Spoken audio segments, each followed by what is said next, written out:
guys, it's Casey, and today I'm going to talk to you about the books that I read in the month of June. So in June, I managed to read 7, almost 8 books, which is a pretty standard reading month for me. I tend to read around 10 books a month, so it was pretty standard. As far as ratings go, it was a pretty average month for me. I had 2 3 stars, 4 4 stars, and 1 5 star. The first book I read this month was Gideon The Ninth by Talisman. So this book is a sci-fi fantasy novel. The tagline for it is lesbian necromancers in space. So reading that, I was immediately sold on this book and I had to pick it up. Overall, I ended up giving this book 3 out of 5 stars. It was a really high 3-star though. I almost gave it a 4, but ultimately I think why I gave it a 3 instead of a 4 is I was a little disappointed because I came into this book expecting to absolutely love it. Like, this sounded like such my vibe. Like, I was so excited. And then it kind of felt a little bit short for me. I still think this is a really solid book, and I do plan on picking up the second one. Gideon the Ninth follows our protagonist Gideon, who is a swordsman and a servant for the House of the Ninth. Gideon is a very comedic, sarcastic, sort of irreverent hero that we follow. The book opens with Gideon's most recent escape attempt, which is thwarted by Harrowhawk, who is the heir to the House of the Ninth. Now, Gideon and Harrowhawk have never gotten along and have hated each other since they were children. However, Harrowhawk gets invited to participate in a competition that will determine who gets to become sort of a part of the Emperor's immortal league of necromancers. And there's one representative from each house. And Harrowhawk makes Gideon an offer saying if Gideon will travel with her and become her cavalier, so her appointed swordsman for that, then she will be allowed to leave the House of the Ninth. And I think going into this, I expected a lot more adventure, which I think is part of why I was disappointed with it. In reality, this ends up being more of a mystery without getting into too much detail on why that is. This ends up being more of a mystery as all of the people competing to become part of the Emperor's Legion are all kind of in one house during this competition trying to figure it out. And this was a really fun book. I think what this book did very, very well was atmosphere. I really loved the whole vibe, and while the world building left me a little confused at times, I definitely felt like I was there. Like, there was a very definitive voice and presence throughout this book that I really enjoyed. I did find myself struggling to connect with some of the characters in this book. I really liked Gideon, our protagonist, and I also, more towards the end, I started to connect with Harrowhawk, but a lot of the side characters that we were supposed to care a lot about, I struggled to care about. And the plot didn't grip me quite as much as I thought it did. It did at about probably the 60% mark, but it's not quite, again, what I was expecting when I went into this book. I still really liked it, and like I said, I do plan on picking up the sequel, so ultimately I gave this one 3 stars. So the next thing I read in June was Unkindness of Ghosts by River Solomon. So this is their debut novel, and I loved this. I gave it a 4 out of 5 stars. So this follows Aster, who lives in the HSS Matilda, which is a ship modeled after sort of the antebellum South. And she works as an assistant to the surgeon on the ship. And this sort of follows sort of the trials and the things that she encounters throughout the ship, and there's sort of a small mystery of trying to figure out who her mother was and what her mother was working on before she died. And so this sort of, it tackles a lot of very important political themes, and it has a lot of great representation. It's got intersex, autistic, gender nonconforming, gender non-binary representation, as well as some mental illness representation. And overall, I thought what this book did was so good and so important. And there's a couple of things that I actually tabbed out, which I don't usually do on books that I read just for myself. The only reason it didn't get 5 stars for me is because I struggled a little bit with the setting. There were several times when Aster would be maneuvering about the ship that I would get a little bit confused on sort of what I was looking at. I struggled to visualize the setting in my head a lot, to the point that it occasionally would pull me out of the story.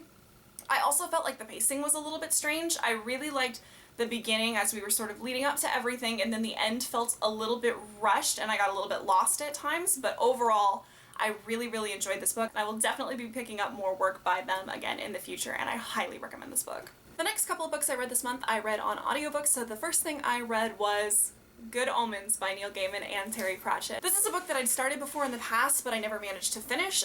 So this time I read it on audiobook, and the audiobook was excellent. I really enjoyed it. I gave this one 4 stars, so this is about the angel Aziraphale and the demon Crowley as they are working to stop Armageddon, essentially. So it follows Aziraphale and Crowley's sort of friendship from basically the beginning of time. So despite what their bosses say in heaven and hell, they rather like living on Earth and they don't want it to end. So this book follows Aziraphale and Crowley as they work to sort of stop the apocalypse and stop Armageddon. And I've read a couple of Neil Gaiman books before. I haven't read any Terry Pratchett, but I'm very interested in reading the Discworld series. And I loved this. This was so much fun. And overall, I just had a great time. I felt like the writing was really interesting and engaging. I really liked the plot. I thought it was just funny, and it was just a good time. And overall, I gave it 4 out of 5 stars. So the next book I read on audiobook was Stormfront by Jim Butcher, which is the first one of the Dresden Files. I actually managed to read the first 3 books of the Dresden Files this month, so I'm gonna kind of talk about them all collectively. I gave the first one, Stormfront, 4 stars. I gave the second one, Full Moon, 4 stars, and the third one, Grave Peril, 3 stars. So the Dresden Files is about wizard for hire Harry Dresden as he lives and works in Chicago. He consults a lot for the Chicago Police Department, and so it's a lot of his sort of adventures helping them solve cases that have a supernatural element to them. And this one has a kind of a detective noir type vibe to it, and I really liked this. I thought it was so much fun. I liked the idea of just a wizard having to solve crimes that are perpetrated by supernatural entities, or there's some element of that in working with the police department. Now, I do want to address a couple of complaints that I've seen about the Dresden Files, the main one of which is that the way Harry Dresden talks about women is not great. He always tends to mention exactly what their boobs like, no matter what the situation is, whether he's fighting them, just talking to them, anything. He always kind of tends to mention their physical appearance a lot, and I know that throws a lot of people off. This novel is told in first person, so I actually feel like it's coming from Harry Dresden's perspective and not the perspective of the author Jim Butcher himself. Harry describes himself as old-fashioned and chivalrous, and a lot of characters, especially female characters, will call him out on potentially being a little bit of a chauvinist, and I think even throughout the first 3 books you can kind of see how that plays into his character and is a major flaw in his character. So I definitely think while that can be off-putting, it fits since we are seeing the world from Harry Dresden's perspective, and I do expect some of that to change as the series moves forward. So overall, I thought the first one was a really fun time. I really, really liked it. And then the second book, I didn't like quite as much, but I still had a great time. So in the third one, there's sort of a year time skip from the events of the second novel, and they added a couple of new characters that Harry has seemingly known for a long time but are new to the reader, and I felt myself struggling to connect with them for a lot of the book.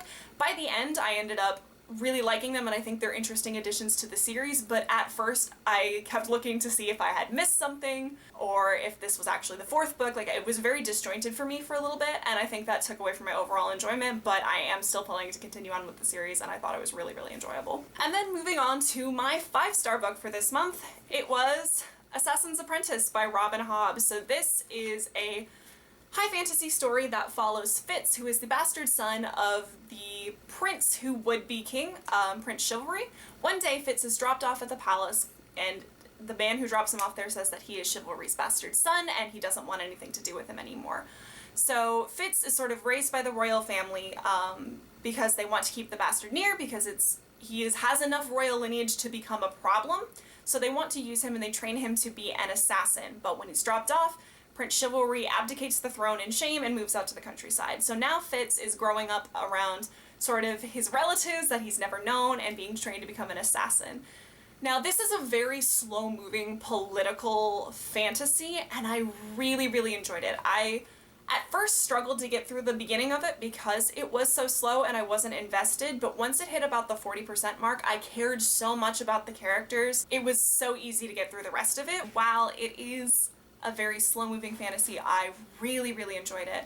And actually, when it ended, I found myself wishing there were more. There's 2 more books in this trilogy, which is the Farseer trilogy. There are 14 or 16 books in Robin Hobbs' Realm of the Elderling series, so there's a lot more out there for me, and I plan on picking up the next one, Royal Assassin, very, very soon. I loved this.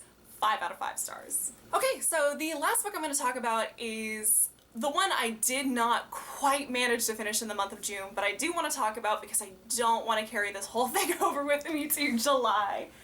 And that is The Talisman by Stephen King and Peter Straub. So this is a book I am reading for a book club that I have with my mom and my sister. This is a book that my mom picked. She loves Stephen King, knows I love fantasy, and thought this would be a really, really good fit. This book is really long. It is 769 pages. This book is thick. You can tell it's for the book club because of all the tabs that are in this one.